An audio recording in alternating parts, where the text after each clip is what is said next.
Então, o título que eu escolhi para essa apresentação é esse: Entre Comentário e Ativismo, a Perspectiva Ecocrítica na Literatura Africana.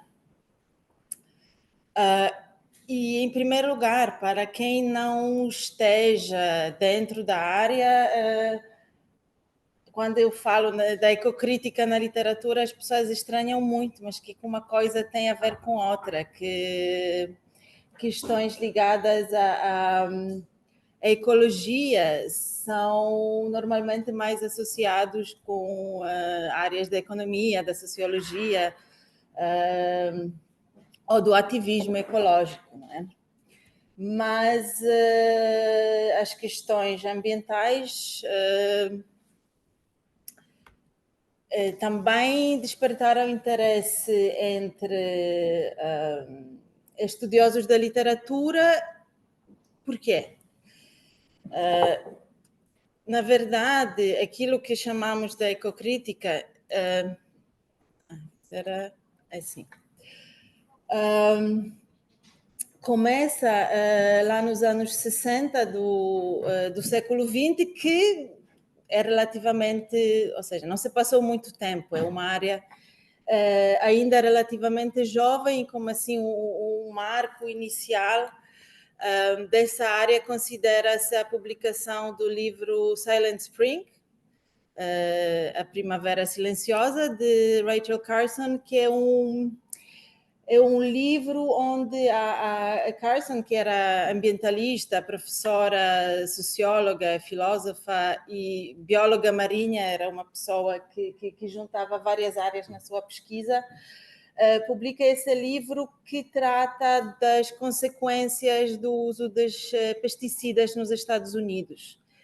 E, efetivamente, é um livro que se torna muito popular nos Estados Unidos e é um dos fatores que participam na desistência ou na proibição de uso do DDT, que era aquele primeiro pesticida usado, digamos, no norte global. E o termo ecocrítica, ecocriticism, é usado pela primeira vez pelo Sr. William Record no seu artigo Literature and Ecology, an Experiment in Ecocriticism, onde ele diz, eu vou ler essa citação, specifically I'm going to experiment with the application of ecology and ecological concepts to the study of literature, because ecology as a science, as a discipline, as the basis for a human vision, has the greatest relevance to the present and future of the world we all live in, of anything that I have studied in recent years. I could say that I am going to try to discover something about the ecology of literature, or try to develop an ecological poetics by applying ecological concepts to the reading, teaching and writing about literature. Então, aqui podemos reparar que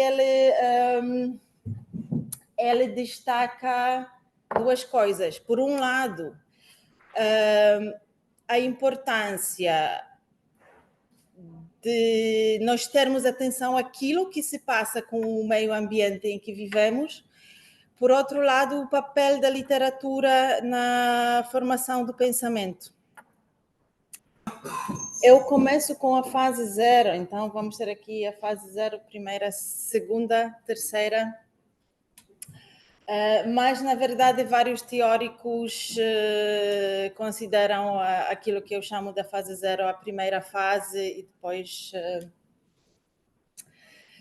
mas então, essa fase 0 são aqueles primórdios mesmo iniciados pelo Silent Spring, e é uma, digamos, pré-fase de ecocriticismo literário, que essa fase foca principalmente os textos não literários, no sentido não trabalha com a poesia, não trabalha com o romance, não trabalha com o conto, trabalha com os livros, digamos, de popularização do pensamento ecocrítico, como foi precisamente o Silent Spring. Depois, a primeira onda daquilo que já podemos chamar de ecocriticismo literário é um movimento principalmente anglo-saxônico, que se caracteriza pela análise literária dos textos que valorizam os espaços de natureza intacta. E enquanto nessa fase os norte-americanos já começam a focar no romance, por exemplo, na Inglaterra acontece uma releitura da poesia de Wordsworth. Então, poeta que louvava o wilderness da Grã-Bretanha. E essa primeira fase, ela costuma ser bastante criticada pelos vários teóricos, porque essa crítica que a caracteriza como um período em que esse louvor à natureza intacta não tomava em consideração as mudanças que começavam ou já estavam a acontecer com o meio ambiente, ignorava completamente as questões globais, as crises ecológicas globais, e não se interessava pelas questões sociais, e era um movimento muito focado no norte global, eles chamam de White Movement. Então focava muito o espaço dos Estados Unidos e da Inglaterra. Não que Estados Unidos seja espaço branco, mas era um período que focava muito mais as obras que, como eu já disse, focavam o espaço da natureza intacta, ignorando as questões sociais e mudanças. Depois, a segunda onda de ecocriticismo delimita-se bastante da primeira onda, principalmente pelo facto de surgir o interesse pelos espaços urbanos, de prestar atenção à degradação da natureza, e daí surge aquela oposição entre a cultura e a natureza, ou entre o espaço urbano e o espaço não necessariamente rural, mas o espaço selvagem. Nessa fase também começa a relocar seu foco do norte global, da Europa, dos Estados Unidos, para o globo inteiro. Começam os primeiros cruzamentos entre os estudos pós-coloniais e pensamento ecocrítico, pois estudiosos começam a perceber-se que as crises ambientais são importantes, manifestam-se na literatura e abrangem o planeta inteiro. E uma das correntes que surge naquele momento é o ecofeminismo, a qual eu vou voltar ainda um bocadinho mais tarde.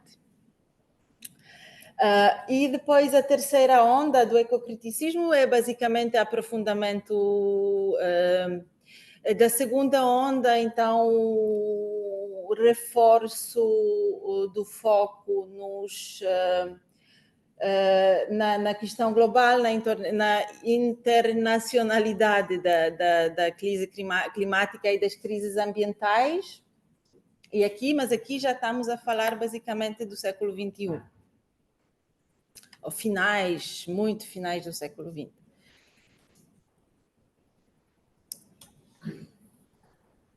Posteriormente, ou seja, há críticos que acham que a ecocrítica da matéria é a quarta onda do ecocriticismo, há os que acham que é uma corrente um bocadinho à parte, porque de verdade a ecocrítica da matéria não constitui a continuação das ondas anteriores, porque é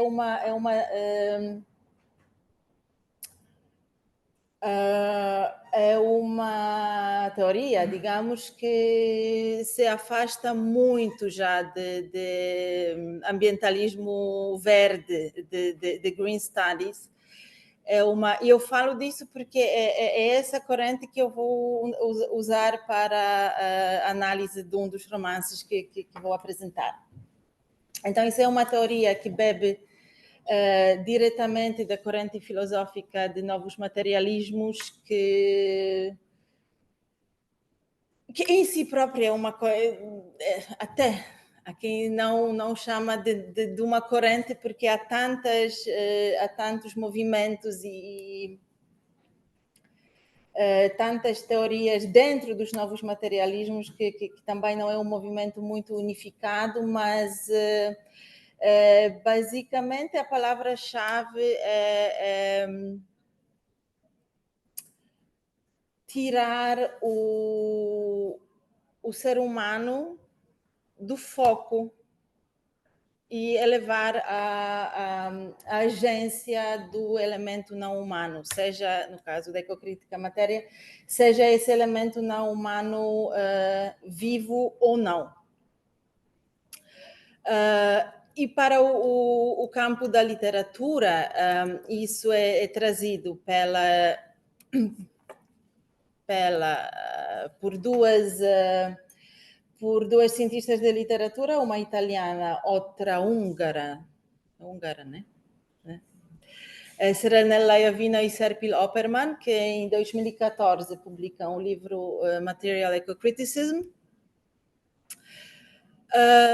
E o argumento principal delas é que toda matéria é uma matéria narrativa. Então, não são só os humanos que contam as histórias, mas também outro tipo de elemento é capaz de produzir uma narrativa. Eu estou a olhar para a Jéssica e eu não sei se isso é um olhar de reprovação. É atenção.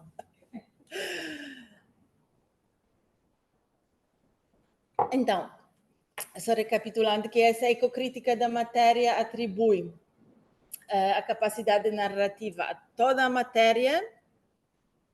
Então, capacidade narrativa é que é a capacidade de contar as histórias. E isso podem ser as histórias próprias da matéria mesmo ou histórias que surgem na interação entre elemento humano e elemento não humano. E elas no livro dão um exemplo que, se calhar, é mais elucidativo. Elas analisam um filme, um vídeo curto, que é a história de um saco de plástico que acaba num rio e posteriormente vai para o oceano. Efetivamente nesse filme é a história de um saco de plástico. O saco de plástico é um agente narrativo.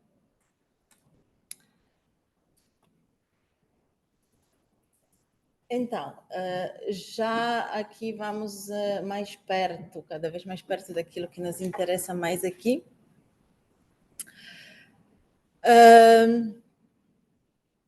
Então, como eu já mencionei, já na segunda fase, na segunda onda da ecocrítica, acontecem aqueles primeiros cruzamentos entre pensamento ecocrítico e teoria pós-colonial. E é necessário dizer que, bem, quem primeiro se interessa pelas relações entre sistemas coloniais e mudanças no meio ambiente são históricos ambientais que reparam nas mudanças que foram que ocorreram nos ecossistemas dos territórios coloniais através da atividade do colonizador, principalmente pela introdução das novas espécies de flora e de fauna não endêmicas para aqueles territórios. Então, temos aqui 2 livros, 2 nomes que foram fundamentais para esse primeiro interesse, do qual, se calhar, o Crosby é inclusive mais importante, porque é do livro dele que vem o termo imperialismo ecológico, que se torna muito popular e depois muito usado, e já vamos ver que às vezes inclusive abusado. Mas o que é importante de reparar nesses nesses primórdios de cruzamento teórico entre norte e o sul global, que é um movimento de fora para dentro. Então, digamos que os antigos colonizadores começam a observar as mudanças criticamente, obviamente, mas é uma análise que vem de fora para dentro. Então, o foco de interesse são espaços pós-coloniais, mas quem olha sobre eles é o Ocidente, ou Norte global, se quisermos. Isso é uma das principais críticas do termo imperialismo colonial, que é feita pelo Graham Hagan e Helen Tiffin, que em 2015 publicam assim, um compêndio, um livro de ensaios dedicado só para ecocriticismo pós-colonial. Então, a acusação que eles fazem ao termo imperialismo ecológico é basicamente o mesmo que eles fazem à teoria pós-colonial, que ela tende a dissolver as diferenças locais, tentando aplicar um molde para todos os espaços de forma igual, sem focar ou sem problematizar, sem matizar as diferenças próprias dos espaços. Em que a palavra imperialismo surge como um escudo de defesa, ou se calhar não é escudo de defesa, se calhar é uma espada aplicada igualmente a todos os espaços, enquanto o espaço africano tem as suas características próprias, bem diferentes de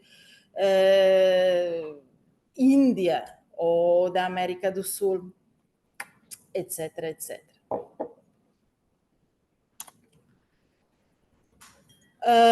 Mas então, fora as críticas, né, eu disse que aquela ideia de imperialismo colonial se tornou muito popular e teve várias interpretações.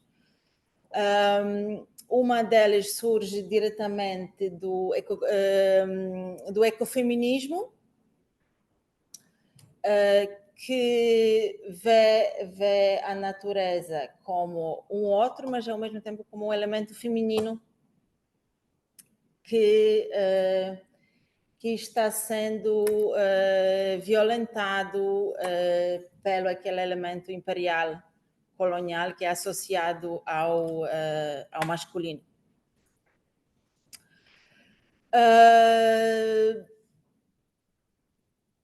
Segundo conceito é a biocolonização, que é usada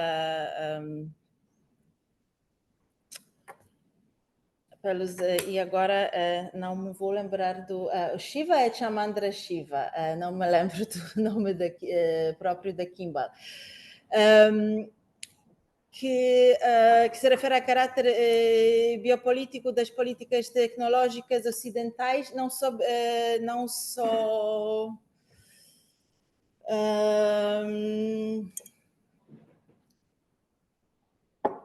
tecnológicas, mas também econômicas. Isso se refere principalmente ao facto de, por exemplo, grandes empresas farmacêuticas ocidentais se terem aproveitado do conhecimento indígena de vários territórios, patenteando o uso de algumas plantas. Isso aconteceu muito no Brasil, né? Que é o conhecimento dos povos indígenas foi roubado e aqueles povos nunca... Quem ficou rico graças ao conhecimento deles foi sempre uma grande empresa ocidental. Aqueles povos não foram de forma nenhuma beneficiados. E o último é o racismo ambiental. Aqui tem uma definição feita por Diane Curtin, mas na verdade a ideia de racismo ambiental é um bocadinho anterior. Ela foi primeira vez usada pelos ativistas ambientais norte-americanos nos finais dos anos 80. E aí, né, temos a relação entre a raça e o meio ambiente, entendida em que a opressão racial é associada à opressão ambiental. Quer dizer, os grupos étnicos que sofrem racismo normalmente também têm os seus ambientes mais afetados, que isso, por exemplo, voltando para o Brasil, vê-se facilmente no caso da Amazônia, na demarcação dos territórios indígenas, na destruição da floresta, sem nenhuma preocupação com quem lá vive.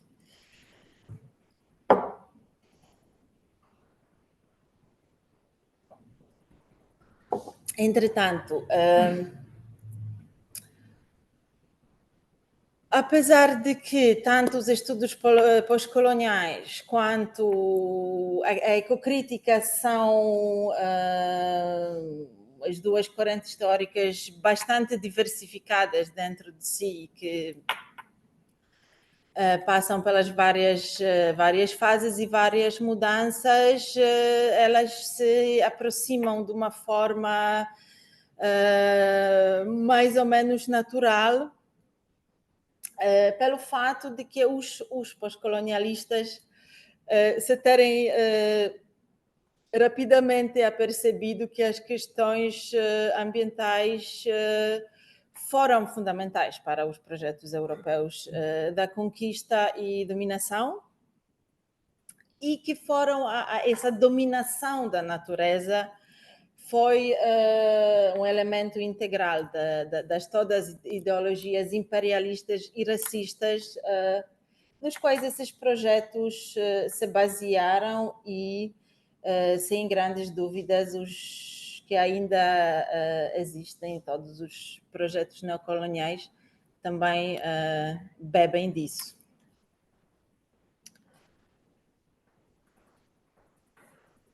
Então,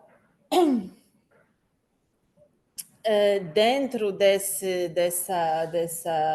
tanto das fases do desenvolvimento, tanto da teoria pós-colonial quanto da ecocrítica, acontece uma relocação do foco para o sul global, no sentido que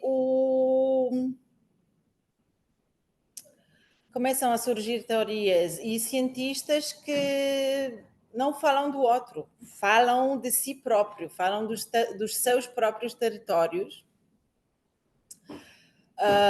Essa corrente toda pode ser, de certa forma, ou seja, tem como bandeira o termo ambientalismo dos pobres, que ele oralmente foi usado por um ativista pela primeira vez, nos finais dos anos 80, por um ativista ecológico chileno, se não me engano, mas no papel, no escrito, foi colocado pela Ramachandra Guha e Juan Martínez Alier. Em 1997, e bem, é um termo que ele é cunhado mais para as ciências sociais ou para o ativismo ecológico, e se refere ao ativismo ecológico dos grupos que sofrem de racismo ambiental e lutam pela justiça ambiental, que é outro termo também importante. Então, nessa linha, aqui queria falar sobre 2 livros importantes, que surgem, como vemos, já no fim fim da primeira década do século XXI e início da segunda. O primeiro deles é da autoria de Pablo Mukherjee, que se chama Post-Colonial Environments, Nature, Culture and the Contemporary Indian Novel in English. E aí o Pablo Mukherjee introduz esse conceito de ambiente pós-colonial, que ele define da segunda forma, que post-colonial environment, historical condition of intensified and sustained exploitation of the majority of humans and non-humans of the former colonies by a cartel composed of their own and core metropolitan European North American elite.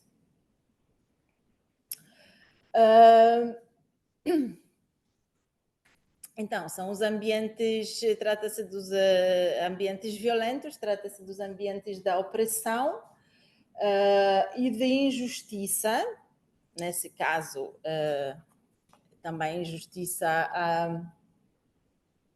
ambiental, que surgem nos territórios das antigas colónias e que são perpetuadas já não só pelo colonizador vindo do outro lado do mundo, mas também, ou seja, pelo elemento hoje em dia neocolonial, ou seja, de mão dada com as elites locais. E aqui vale a pena mencionar, isso vai ser depois importante para a análise, que Pablo Mukherjee é um dos membros de Warwick Research Collective, que é um coletivo de pesquisa da Universidade de Warwick, que introduz uma nova teoria da literatura mundial, que diz que a literatura mundial é aquela que mapeia ou registra a atuação do capitalismo no mundo. O capitalismo é caracterizado por aquilo que eles chamam Combined and Uneven Development.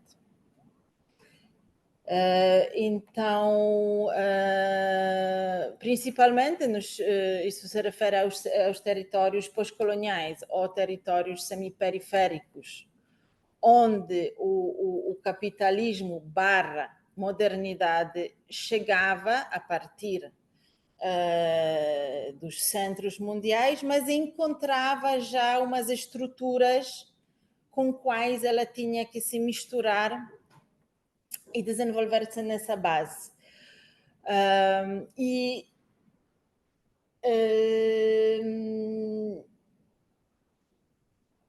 Por que eu falo da teoria da literatura mundial? Porque um dos objetivos meus aqui é mostrar como a literatura africana têm papel nos conceitos ou nas teorias da literatura mundial e qual é o papel dela dentro dessas teorias. Portanto, essa foi assim, uma pequena digressão para a teoria puramente literária.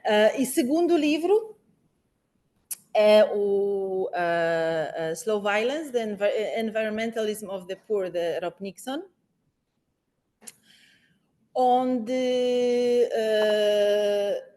e assim, esse livro de Nixon também é um livro da análise literária, não é um livro sociológico.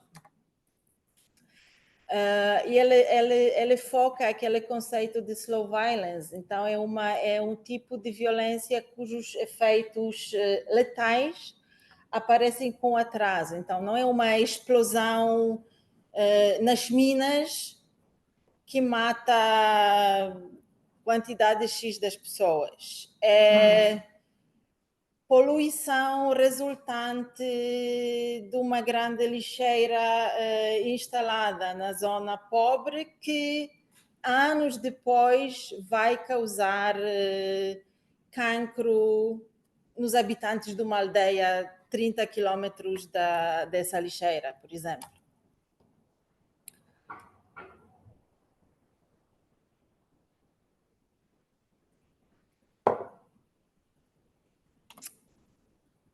E passando agora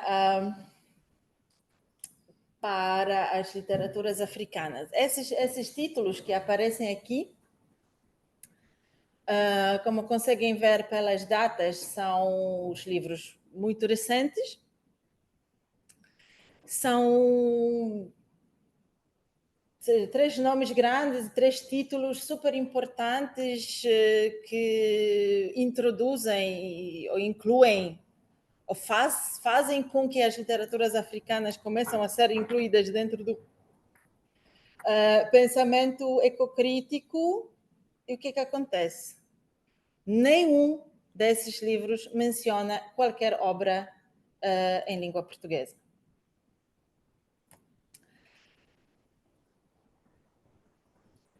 Que também é sintomático e é típico não só dentro da ecocrítica, né? Que a literatura em língua portuguesa, ou seja, as literaturas da língua portuguesa, né? Porque se juntarmos ainda a literatura brasileira, é um conjunto gigantesco de obras e autores, mas de alguma forma é sempre tratado como uma língua mais periférica,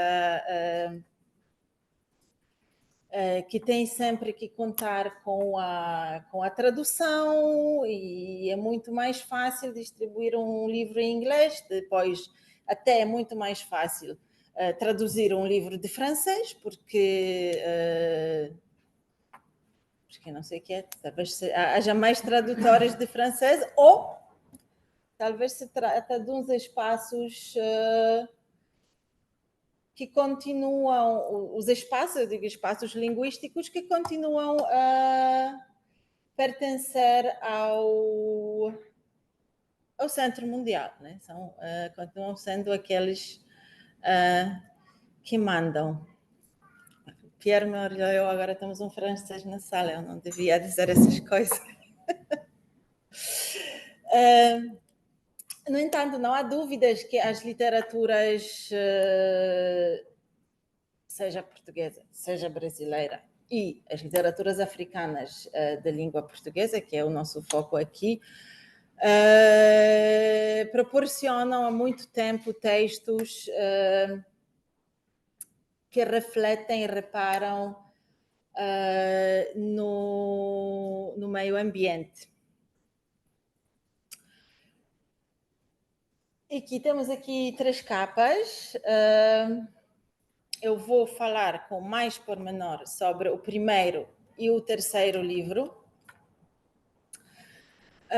O segundo livro, o livro do meio, Água, de uma novela rural de João Paulo Borges Coelho, é um livro que, se calhar, desses 3, é um livro mais ecocrítico. é capaz de ser o meu livro mais ecocrítico das literaturas africanas de língua portuguesa, mas como eu nunca trabalhei esse livro em nenhum texto escrito ou uma apresentação oral, nunca o trabalhei com profundidade, vou assim traçar alguns elementos principais. No entanto, se quiserem saber mais sobre esse livro, a Jéssica Falconi publicou muito sobre o livro em questão. Então, a água desenvolve-se num espaço rural, assumimos que é moçambicano, mas isso, como João Paulo tem vários livros em que nós podemos escolher ser Moçambique o espaço dos acontecimentos, mas ele não confirma. Então, isso se passa numa aldeia em que sente grande falta de água, e tudo gira, é um livro muito poético também, mas tudo gira à volta de um cotidiano de habitantes dessa aldeia que lidam com a falta de água.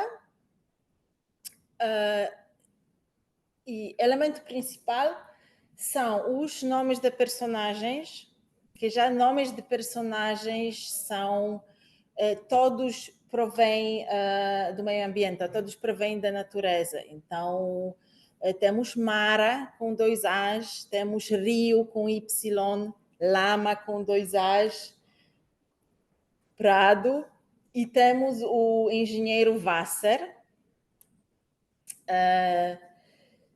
que, pronto, o engenheiro Wasser, que é um alemão, é alemão, né? É mesmo abertamente alemão,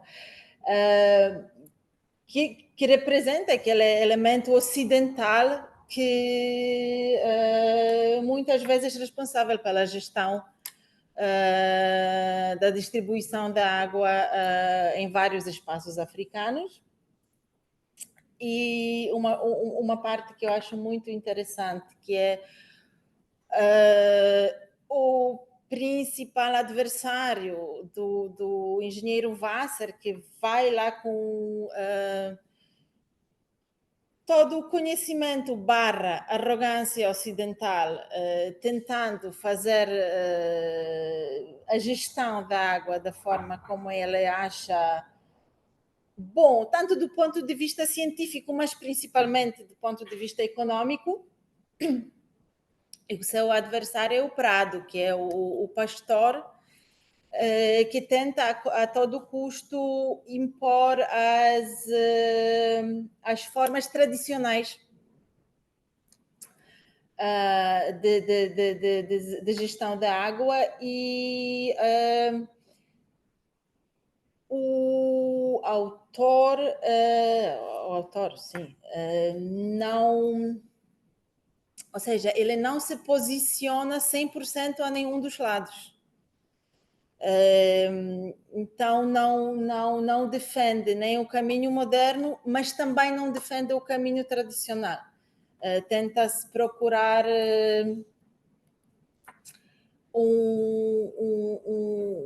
uma solução que pudesse, sim, concordas comigo? Que pudesse juntar essas duas vertentes. Depois a água destrói tudo, né? Porque é o livro que começa com uma seca, termina com uma terrível inundação. Então, agora vamos para Transparentes, e eu peço desculpa, mas a partir de agora eu vou passar a ler, porque... mas vou tentar não correr. Então, Os Transparentes, do escritor angolano Ondiaki, é um livro que se passa num espaço urbano, a cidade de Luanda, E ele pode ser inserido num conjunto de textos que um escritor indiano, Amitav Ghosh, chamou de petroficção, que são os livros que têm a extração de petróleo como o seu assunto principal. Que no caso desse romance temos tanto petróleo quanto também temos água, então também vale a pena destacar que são esses dois, porque obviamente existe em África a extração de outra matéria-prima, né? de tudo quase, mas é sempre o petróleo e a escassez da água que são uma fonte de grande dinheiro, outro fonte ou agravante de uma grande pobreza. Então, o enredo do romance gira em torno de um edifício num dos bairros de Luanda, um bairro chamado Mayanga, dos seus residentes e visitantes e das suas lutas diárias para a sobrevivência na metrópole do pós-guerra e do período pós/neocolonial. O edifício, como o autor apresenta, respirava como uma entidade viva, funciona no texto como um dos personagens mais importantes, disputando o protagonismo com o Donato, o portador da metáfora central do romance, a transparência. Na sua quantidade de, cito, um prédio, vírgula, talvez um mundo, fim da citação, representa perfeitamente um espaço urbano pós-colonial, cuja existência revela-se constantemente ameaçada ou por uma lenta decadência devido a desinteresse por parte do poder administrativo ou pela morte cruel infligida pela ganância dos representantes do mesmo poder. Ambos os perigos que se aplicam às personagens humanas e ao edifício/cidade estão diretamente ligados à distribuição e acumulação desigual de capital e representados imbalavelmente pelos elementos conhecidos por serem substanciais para o movimento de capital no continente africano: água e petróleo. Ou seja, seu romance foca, como aponta Adriana Rodrigues, em 3 dimensões principais da sociedade capitalista moderna: a dimensão social, política e econômica. Todas elas estão interligadas pelos elementos da natureza, que ilustram e orientam o processo de crescentes desigualdades entre os estratos sociais. A água é introduzida no romance quase como se fosse um morador do primeiro andar do prédio. Aqui nessa parte da análise, a apresentação só tem citações. Então, no primeiro andar, os canos... vocês podem começar a estranhar a interpuncção e a ortografia. Isso é assim que o Ondieki escreveu o livro. Não são os meus erros. No primeiro andar, os canos rebentados e uma tremenda escuridão desencorajavam os distraídos e os intrusos. A água abundava, incessante, e servia a finalidades múltiplas.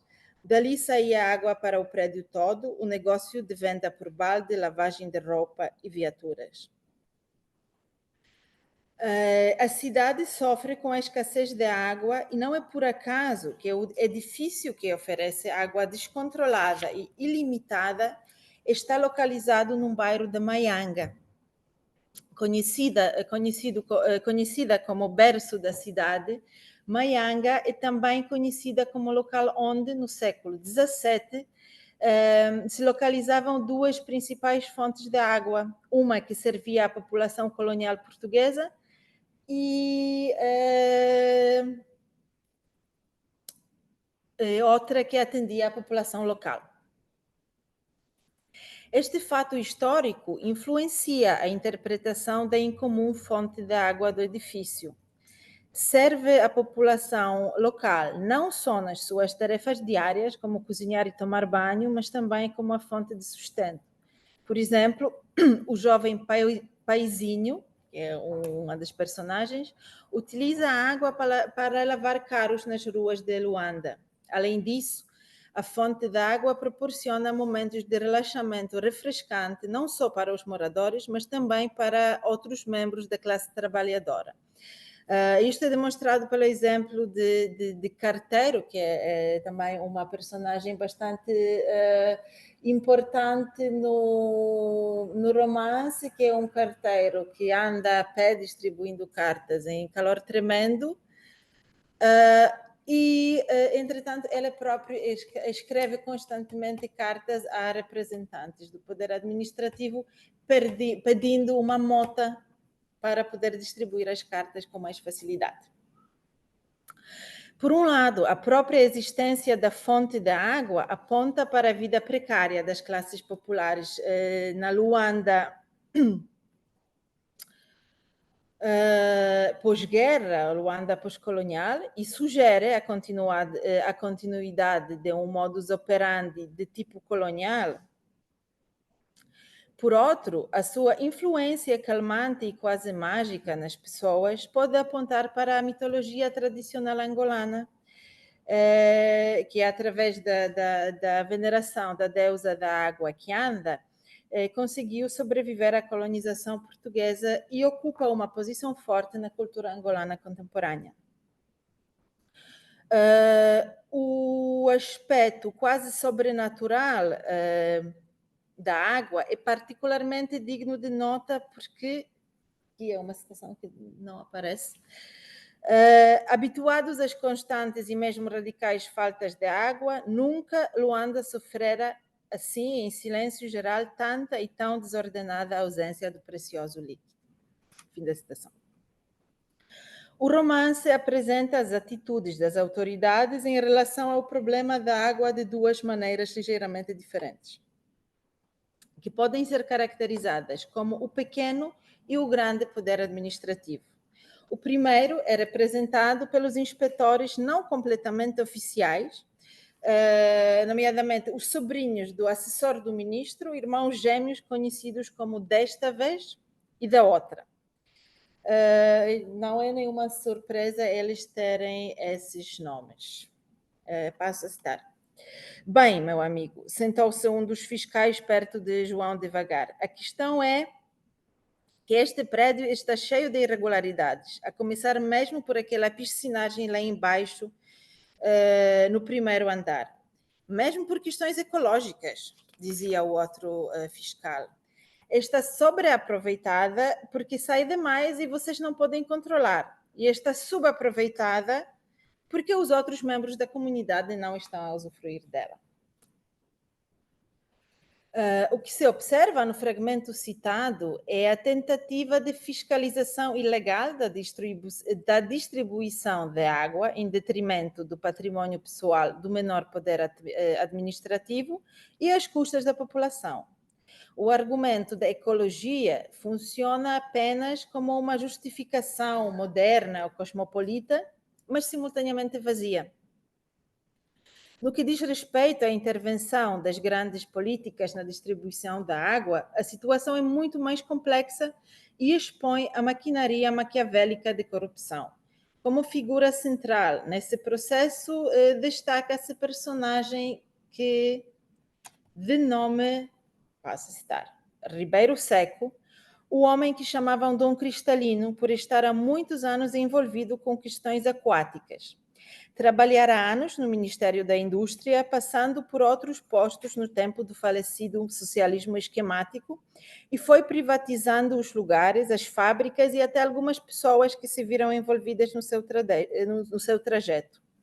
Homem de costas quentes, protegido de gente graúda do Comitê Centralizado do Partido, cresceu enquanto figura e homem de negócios de tal modo que, de repente, o partido entendeu que a relação de forças se havia invertido e agora muita gente dos mais variados setores sociais angolanos, na realidade, dependia de boa vontade e de negócios controlados por Dom Cristalino.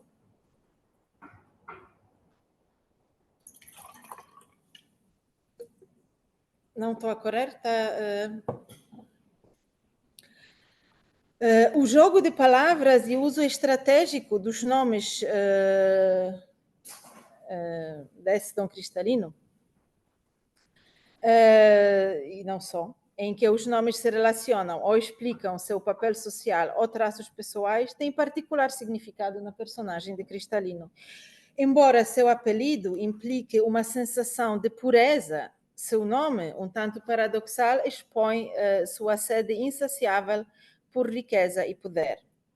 Assim, Dom Cristalino é mentor de um dos grandes esquemas de corrupção apresentados no romance, envolvendo a mais alta autoridade nacional. Passo a citar. Um bando de advogados bem pago estava há anos preparando um combate que Dom Cristalino estava prestes a vencer. A privatização da água em Angola, sendo que isto era um pressuposto desconhecido e simultaneamente incondicional, o grande chefe teria que ser seu aliado. Isso aqui, fazendo uma pequena digressão, e também tem que se reconhecer que esse livro é um livro bastante corajoso, né? Que fazer uma crítica tão aberta ao poder político em Angola não é uma coisa muito...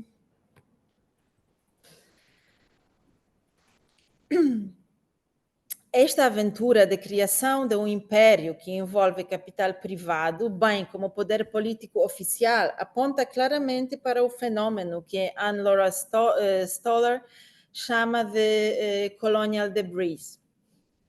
A distribuição de água é um dos casos de, passo a citar, effects of imperial interventions and their settling into the social and material ecologies in which people live and survive. A segunda é a extração agressiva e descontrolada do petróleo no espaço urbano que está sendo planeada e executada pelo governo. Então, é aquela suposta extração de petróleo na cidade de Luanda, que isso é um elemento completamente fictício, né? Não existe extração de petróleo na cidade de Luanda real.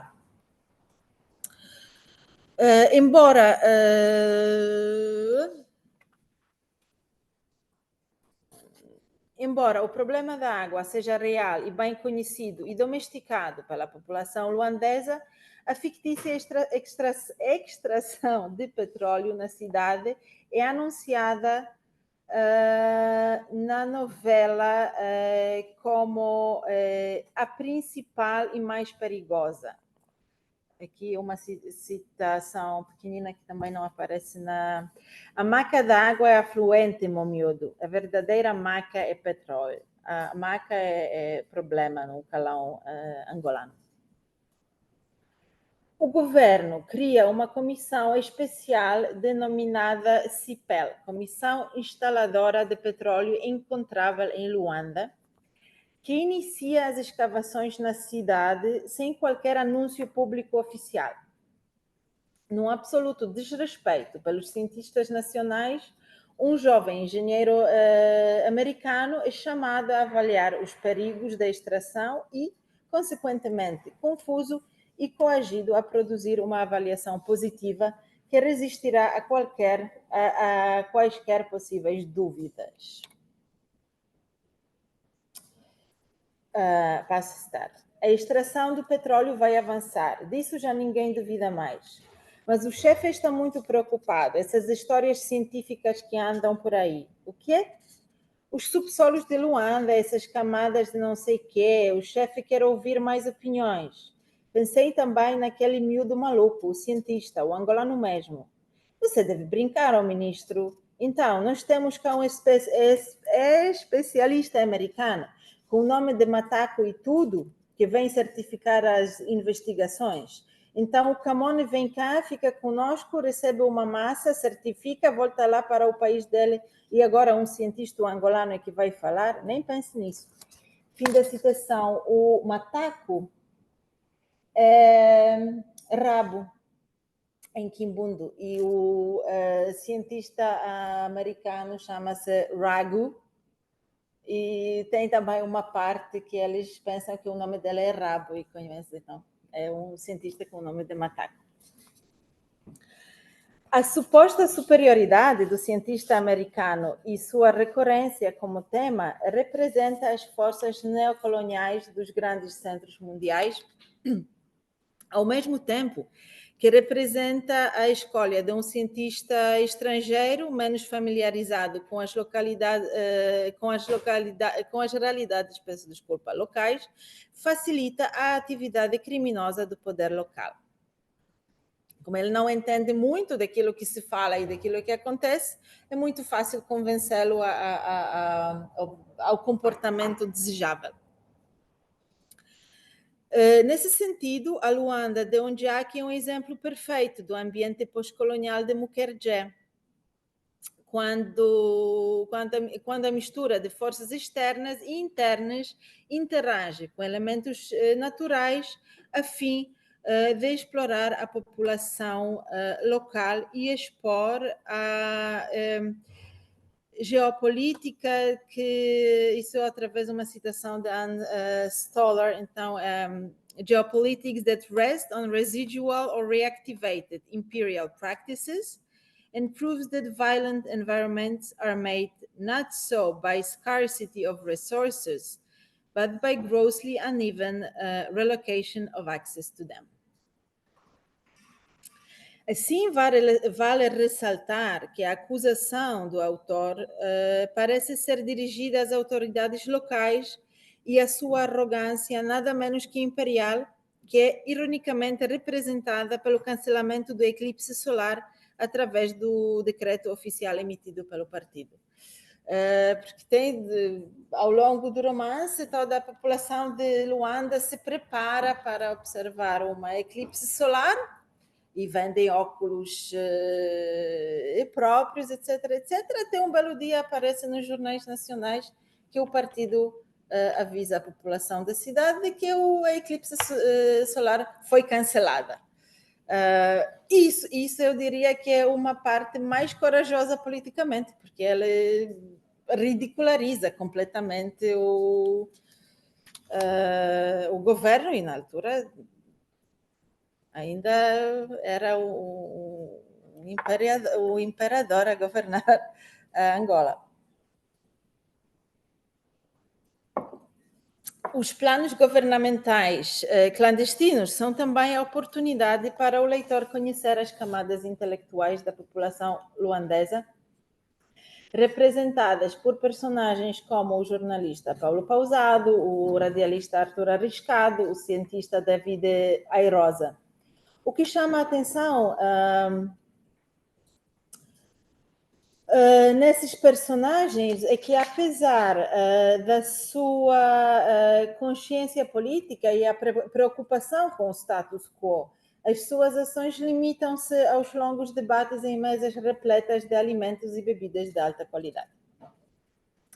Como profetizou o esquerdista, personagem que preserva os valores da revolução, aqui a cidade vai ser furada, a água vai ser privatizada, o petróleo vai ser sugado sob as nossas casas, os nossos narizes e as nossas dignidades. Enquanto os políticos fingem que são políticos, enquanto o povo dorme, enquanto o pobre dorme. No entanto, o resultado é muito mais dramático. A escavação provoca uma explosão e, posteriormente, um grande incêndio que devora a cidade de Luanda com todos os seus cidadãos poderosos e impotentes. Deciframos sem esforço a metáfora. Esta imagem apocalíptica é um grande castigo à ganância e também a necessária purificação das relações sociais e de poder. No entanto, o fogo é também outro dos elementos capitais que norteiam o romance, depois da água e da terra, simbolizadas pelo petróleo e pela escavação. E o ar, como mencionado anteriormente, a principal metáfora do romance é a transparência de Odonato, um dos moradores do prédio. Odonato, que passa fome para fornecer o alimento que sobra para os seus filhos, aos poucos perde a sua forma material e torna-se translúcido e tão leve que flutua no ar. A verdade é ainda mais triste, Baba, diz o Odonato à sua mulher. Não somos transparentes por não comer, nós somos transparentes porque somos pobres. Diz Odonato à esposa, explicando a invisibilidade dos cidadãos comuns de uma realidade pós-colonial. Assim como anuncia o autor, Luanda transforma-se numa verdadeira cidade-mundo composta pelos 4 elementos capitais, né? A água, o fogo, a terra e o ar.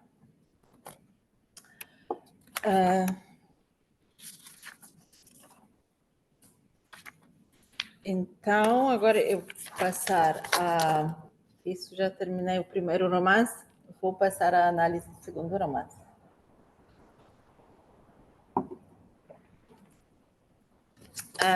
Que é o Museu da Revolução, de João Paulo Borges Coelho, que é o penúltimo livro do escritor, o último foi lançado na semana passada. E é um livro em que João Paulo Borges Coelho, ponto 1, coloca Moçambique numa rede de movimentos históricos internacionais, e também apresenta, ou seja, todo o livro parece uma grande exposição museal, e enquanto o título, por um lado, se refere a um lugar verdadeiro, existente, embora fechado, na cidade de Maputo, refere-se também a ao todo o enredo do romance, que é o narrador, ou seja, 2 primeiras personagens são o narrador e um homem chamado JJ, que se encontram, por acaso, perto do Museu da Revolução, na cidade de Maputo, desenvolvem uma espécie de amizade, e depois esse JJ se torna uma espécie de guia para um grupo de estrangeiros portugueses e sul-africana que viajam pelo Moçambique num Toyota Yaris, que é também um carro muito popular que serve de transporte público em várias cidades africanas. Então, para começar, podemos ver o parágrafo de abertura do romance. À noite, os barcos largavam do embarcadouro e deslizavam aos 3 ou 4 de cada vez para o cais. A pescaria nas águas do rio Nagara. A proa levava umas canas compridas com uma lanterna na ponta, feita de achas de pinho a arder para atrair os peixes e, ao mesmo tempo, iluminar o caminho aos corvos marinhos que os iam caçar. As tripulações eram compostas por 1 ou 2 pares de homens chefiados por um mestre, o Ucho, todos vestidos de negro para não desconcentrar as aves pescadoras que seguiam presas por uma espécie de trela de corda fina entre 8 e 12 ao todo. Isso é importante dizer que essa abertura do Museu da Revolução é uma descrição de de uma técnica de pesca tradicional japonesa. E o romance começa no Japão.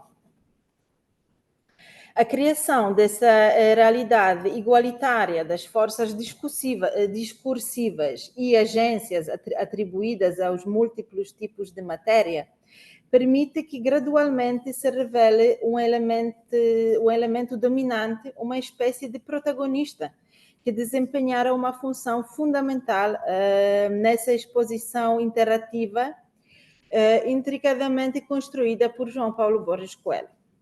Este elemento pertence já nitidamente ao mundo da matéria não orgânica, que é o já mencionado Toyota Yasu. E é precisamente no momento final da sua vida japonesa que a carinha ganha a plenitude da agência. Como se as rodas se estivessem soltado da estrada e o Yasu dançasse ao seu bel prazer em volteios lentos de valsa sobre o salão branco, indiferente às manobras de volante que um Toishiro entorpecido ia executando. Yasu se desinteressava definitivamente da estrada e iniciava um movimento delirante por cima da vala, atarracado pássaro metálico num esboço de voo falhado, acabando por deter-se com brusquidão, tombando de lado na elevação de neve que antecedia uma cerca com 3 fiadas de arame farpado, a qual se seguia uma planície branca desolada. Essa agência, desempenhada pelo Yasu, traduz-se na forma narrativa que atua dentro do romance nos 3 níveis principais, que podemos denominar de diegético, econômico, político e ambiental, sendo esses níveis principalmente os 2 últimos intimamente ligados. No que tange ao nível diegético, este se revela bastante óbvio, uma vez que é o mesmo Karo que empreendeu a dança na neve japonesa que ao longo do romance serve de meio de transporte para as personagens humanas do romance. Ao nível ontológico, porém, Yasu é muito mais do que um mero meio de transporte. Funciona como uma espécie de máquina de tempo que permite às personagens a volta ao passado, enquanto para o público leitor desempenha a função da antiga vitrine museal, através da qual este pode observar os acontecimentos. Porque também preciso explicar que essas pessoas que vão a Moçambique, que são as personagens humanas do romance, que fazem essa viagem pelo Moçambique dentro da Toyota Yasu, é um antigo soldado colonial português que leva lá a filha de um falecido amigo que nasceu em Moçambique, uma filha mestiça, e uma jovem mulher sul-africana que tenta traçar o passado do seu pai, que era militar e que fazia raids em Moçambique durante o período de apartheid.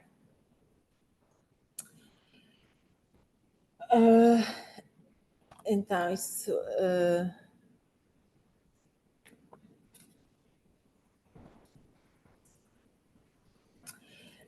para além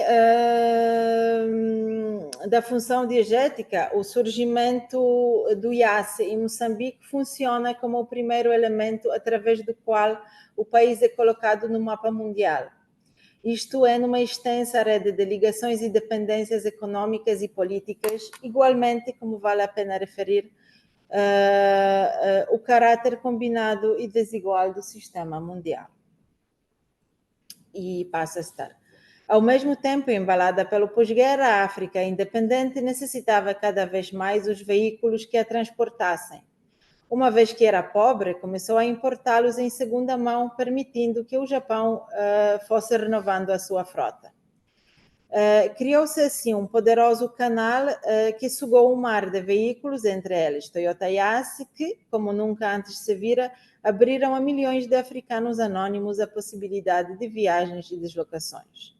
Quer sejam o Car Rapide de Senegal ou as Kombi da Namíbia, entre todos eles o Yasu prevalece como símbolo incontestável ao ponto de ser hoje, porventura, mais justo erigir monumentos a esse veículo do que a muitos líderes que pululam por aí com as faces congeladas em bronze, sem todavia terem transportado alma que se visse. Fim da citação.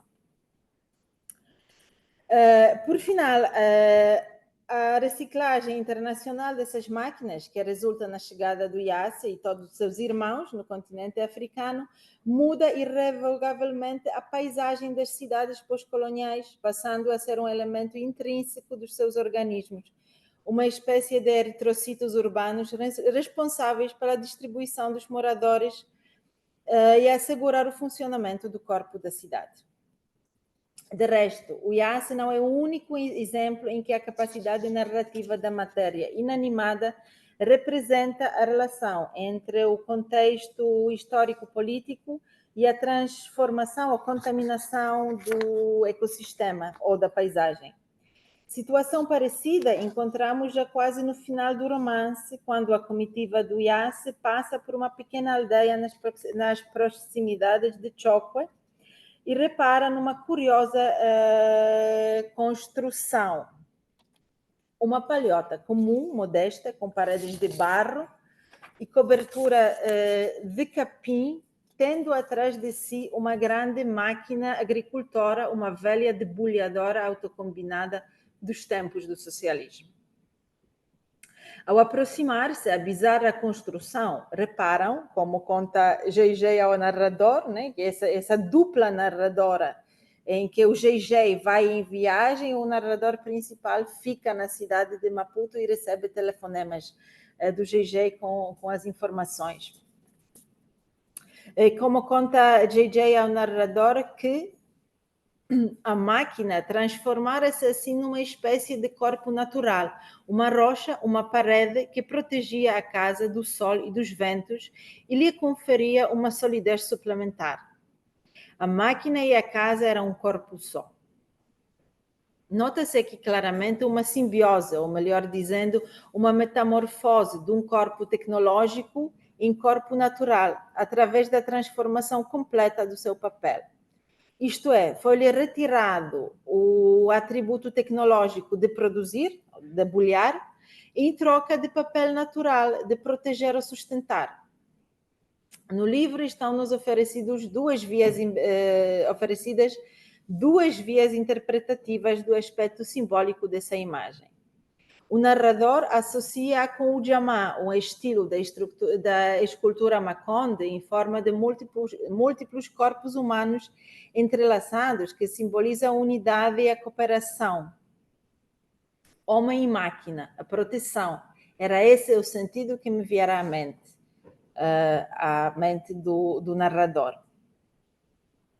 No entanto, enquanto o narrador refere somente a essa prática artística, é crucial registrar que o termo ujamaa, que em Swahili significa família alargada, unidade familiar, foi usado também para uma ideologia baseada na economia cooperativa, que deu fundamento às mudanças políticas socialistas introduzidas por Julius Nyerere na Tanzânia independente. A base dessas políticas foi a criação das aldeias comunais, introduzidas também no norte de Moçambique, e a ruralização do país. O objetivo era, por um lado, o combate do chamado tribalismo em prol da formação da nova nação sem tensões étnicas. Por outro, a ruralização era argumentada por Nyerere como a volta para a tradição pré-colonial, interrompida por um processo de urbanização, ou por um processo colonial de urbanização. Assim sendo, essa primeira leitura oferecida pelo narrador induz a ideia de uma reciclagem positiva, de uma contínua cooperação entre o homem, a máquina e a natureza, que se encontra na dissolução das diferenças entre esses elementos e progride numa espécie de pacífica transformação, em que, perante a falência da máquina, esta acaba por ser aproveitada pela natureza e convertida em outra matéria. No entanto, essa visão aparentemente idílica do narrador é contraposta a outra, a de JJ, o que viu essa paisagem com os próprios olhos. O foco da sua atenção são as máquinas e fato de terem perdido a sua função. Passo a citar. Disse que a máquina já não era bem uma máquina, uma vez que no estado em que estava seria impossível repará-la, deixar de ser máquina. Apesar de todo o aparato vigoroso de metal,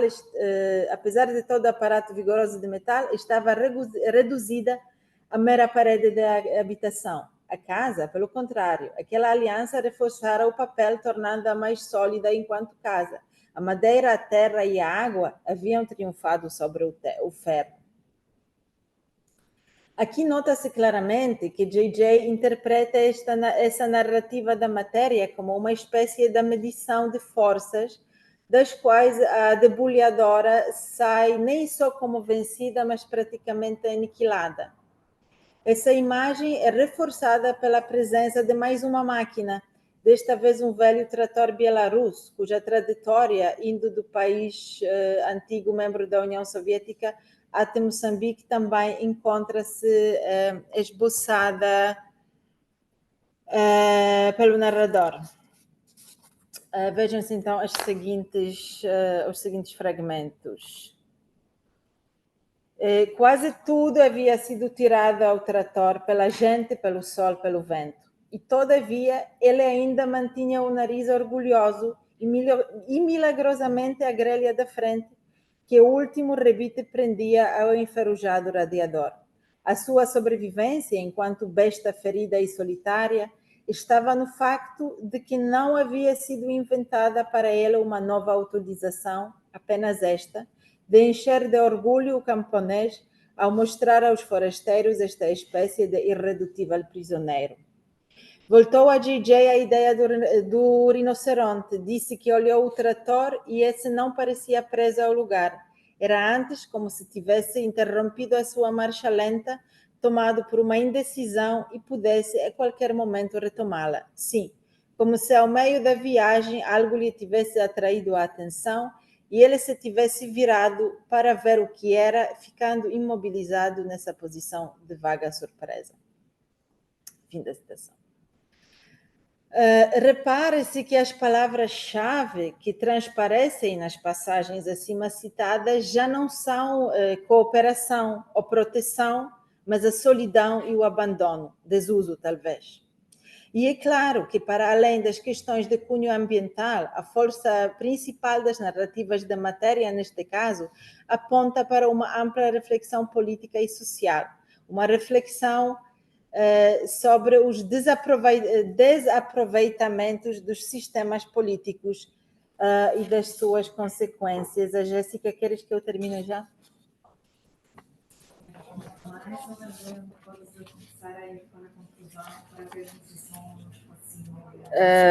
Talvez sim, porque, bem, aqui né, o texto segue com o mapeamento das narrativas da matéria presentes no romance, ou simbólicas de vários elementos, mas acho que, bem, o principal já foi, né, que focamos nessa parte do Museu da Revolução, foi destacada aquela parte da matéria não orgânica, também como um elemento narrativo e um elemento que faz parte de meio ambiente. A Jéssica não concorda com essa interpretação, eu sei.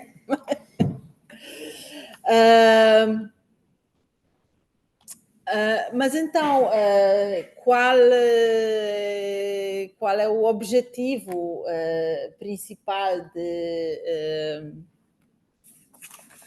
de aplicação da ecocrítica à literatura africana portuguesa? Ponto 1, porque de verdade são literaturas que lidam bastante com questões ambientais e que são bastante atentas e cientes àquilo que acontece nos seus países em termos de crises ambientais e os seus efeitos na vida humana. Então, nesse sentido, né, atribui-se à literatura esse papel de sensibilização e da promoção da reflexão sobre questões ecológicas, sobre o que nós humanos fazemos com a natureza e como isso afeta o meio ambiente. Mas também do ponto de vista puramente da crítica literária, continuam a ser literaturas maioritariamente analisadas ainda em contexto de que, por um lado, foca muito o espaço nacional e fecha essas literaturas dentro do espaço nacional, no sentido que um autor moçambicano só pode escrever um livro sobre Moçambique e toda a reflexão não passa para além das fronteiras nacionais. Então, o afastamento da análise dessas questões de identidade, de construção da identidade nacional e cultural, permite com que essas literaturas comecem a ocupar um papel comecem a ocupar um lugar no palco mundial literário e que comecem a participar como os elementos ativos na reflexão e fazendo comentários mais amplos sobre o estado do planeta, da humanidade, tendo sempre o continente africano como um ponto de enunciação que ainda hoje não sempre é algo evidente, que os lugares periféricos podem ser tomados como os lugares de enunciação e podem ter um papel igualitário nos debates de vários tipos. Muito obrigada.